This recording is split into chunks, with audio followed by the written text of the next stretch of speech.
The continent of Africa is blessed with so much of culture, lifestyle, physical features, and above all, abundant natural resources. However, not many know the wonders of Africa, because unfortunately, the depicted image of Africa oftentimes is a hungry, unsecured continent where people survive by the scrub of their fingers. But among the many nations in Africa that have changed that narrative, one in the western regions shine bright. Ghana is a nation in Western Africa that is located on the Gulf of Guinea coast. Ghana is one of the most important nations in Africa, despite its tiny size and sparse population. This is in part due to its abundant natural resources and in part because it was the first black African nation south of the Sahara to declare independence from colonial authority. Ghana has a population of 30,083,000 as of 2019. Approximately 29% of the population is under the age of 15, while 57.8% of people in the population are between the ages of 15 and 64. According to the 2010 census, the Akan, Moldagbani, Ewe, Gadang, Gurma, and Gwan are the major ethnic groups. Ghana was placed 108th out of 139 nations in the World Economic Forum's 2010 statistics of the world's most popular tourist destinations. The nation had climbed 2 spots since the 2009 standings. Ghana was listed as the world's 11th friendliest country by Forbes magazine in 2011. The claim was supported by a survey of a diverse group of travelers conducted in 2010. Ghana received the highest score out of all the African nations surveyed. The 4th largest source of foreign exchange earnings for the nation is tourism. Ghana was ranked as the 43rd most peaceful nation in the world in 2017. There is thus a lot to say about Ghana, which will completely alter the perspective you might have about Africa. Hello and welcome to the channel. If you're new here, welcome. Please be sure to subscribe to our channel and turn on post notifications in order not to miss out on any of our videos. In this video, we're going to be talking about Ghana and how it can change your mind about Africa. Modern day, the majority of Ghana, which became independent on March 6, 1957, is made up of the former Gold Coast. Kwame Nkrumah, a nationalist and Pan-African leader, was the driving force behind the colony's independence movement. He believed that Ghana's sovereignty was crucial for both the Ghanaian people and all of Africa, stating that our independence is meaningless unless it is linked up with the total liberation of the African continent. Within the following 10 years, more than 30 other African nations declared their own independence after being inspired by Ghana's example. Ghana is well known for its verdant woods, a wide variety of animal life, and miles of sandy beaches along a lovely coast. It is also praised for its rich history, with possible settlement dating back to 10,000 BC, as well as its status as an intriguing reservoir of cultural heritage. The name of the nation comes from a vast medieval commerce empire that existed until its dissolution in the 13th century and was situated northwest of the current state. The establishment of direct sea trade with Europe in the 15th century had a significant impact on the local population, many of whom engaged in active trading with the Portuguese, Dutch, British, and other Europeans. Europeans built forts and castles, many of which still dot the Guinean coast today, to safeguard their commercial interests. Although the region's easy access to gold, from which the name of the future British colony, the Gold Coast, was derived, originally dominated trade, the emphasis turned to the lucrative slave traffic in the 17th century. The cultivation of cacao, the plant used to make cocoa, led to the region's eventual fame.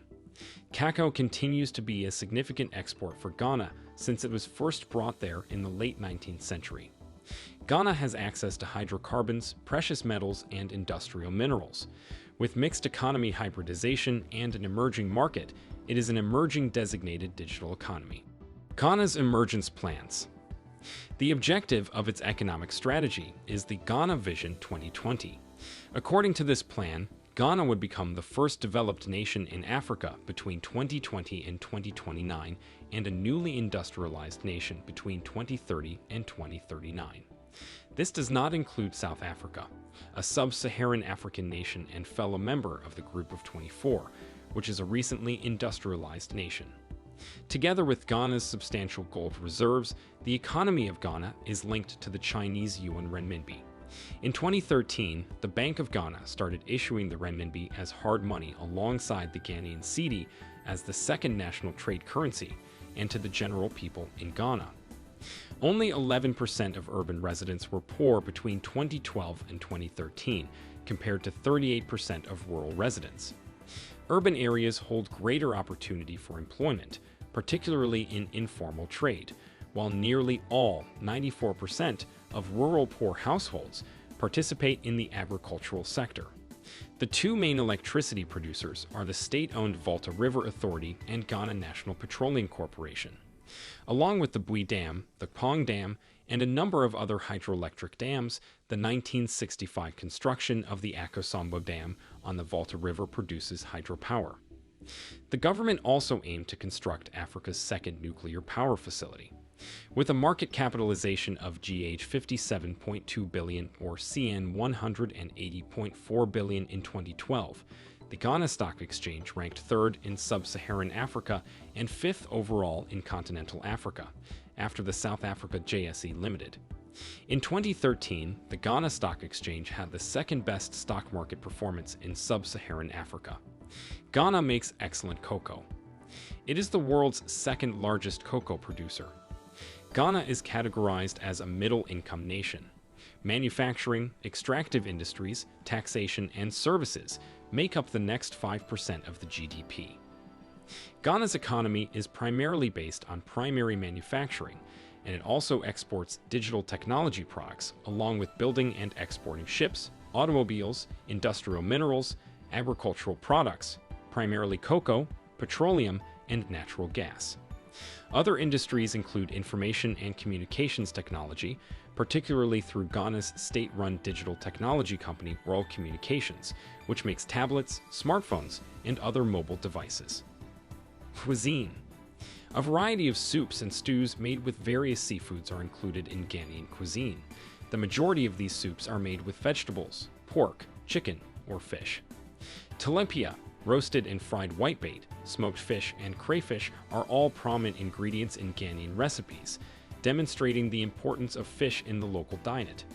The staples kenki and banku, both consisting of ground maize, are typically served with grilled tilapia or some type of fried fish chinem, as well as a highly hot sauce made from raw red and green chilies, onions, and tomatoes.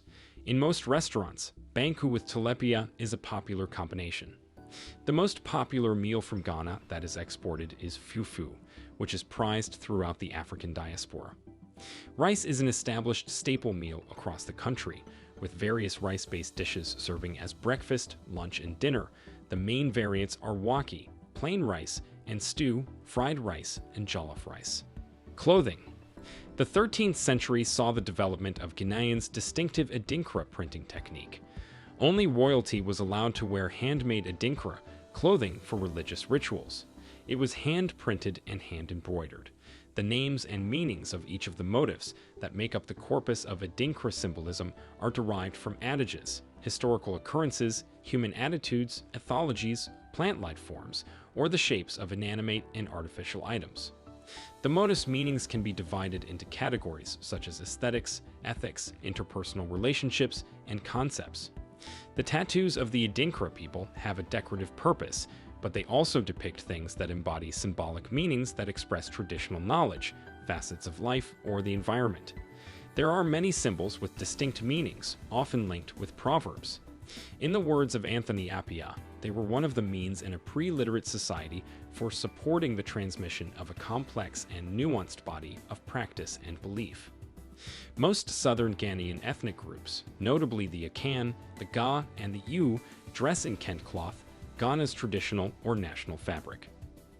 Ghanaians employ a variety of cloth fabrics for their traditional clothing, in addition to Adinkra cloth. The various ethnic groups each have their own distinctive clothing. The Kent cloth is the most well-known. Kent is a very significant national costume, and both traditional and contemporary Kent apparel are made from this costume. Different colors and symbols have various connotations. The most well-known Ghanaian clothing is Kent. Kent is a ceremonial cloth that is hand-woven on a horizontal treadle loom. Larger pieces of cloth are created by sewing together strips that are about 4 inches wide. Cloths come in various colors, sizes, and designs and are worn during very important social and religious occasions. Music and dance. Various musical instruments are utilized in music, including talking drum ensembles, Akan drums, Goj fiddles, Koloko lutes, court music genres like Akan Seprawa, Akan Atumpen, and Gok Panlogo, and log xylophones used in Asanko music. Kofi Ganaba was the father of African jazz. Highlife music is one type of secular music. The 19th and 20th centuries saw the beginning of highlife, which later extended throughout West Africa. Hip-hop, dancehall, Afro-reggae, and highlife were all incorporated into a new musical genre in the 1990s. Hiplife was the term for this mixture. For various events, there are dances. The Adawa, Panlogo, Azanto, Klama, Igbadza, Borborber, and Bamaya are some of the celebratory dances. Architecture.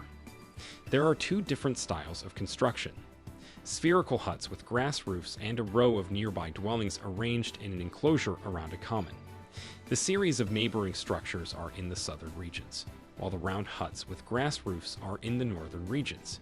The southern regions are home to postmodern and high-tech structures, while the country's more than 30 forts and castles, including Fort William and Fort Amsterdam, are heritage monuments. 2 museums in Ghana are housed inside a fort, while 2 more are found inside castles. Temporary exhibitions are organized by the National Museum and the Military Museum. Ghana has museums that provide a detailed look at particular geographic areas. There are a number of museums that provide insight into the traditions and history of the geographical areas. The Cape Coast Castle Museum and St. George's Museum offer guided tours. The Museum of Science and Technology provides its visitors with a look into the domain of scientific development through exhibits of objects of scientific and technological interest. Tourism. We can't exhaust this list without talking about the tourism sector of Ghana. Ghana is proud to have waterfalls like the Tagbo Falls, the biggest waterfall in West Africa, and the Kintampo Waterfalls. Ghana also boasts of caves, mountains, rivers, and beaches with palm trees.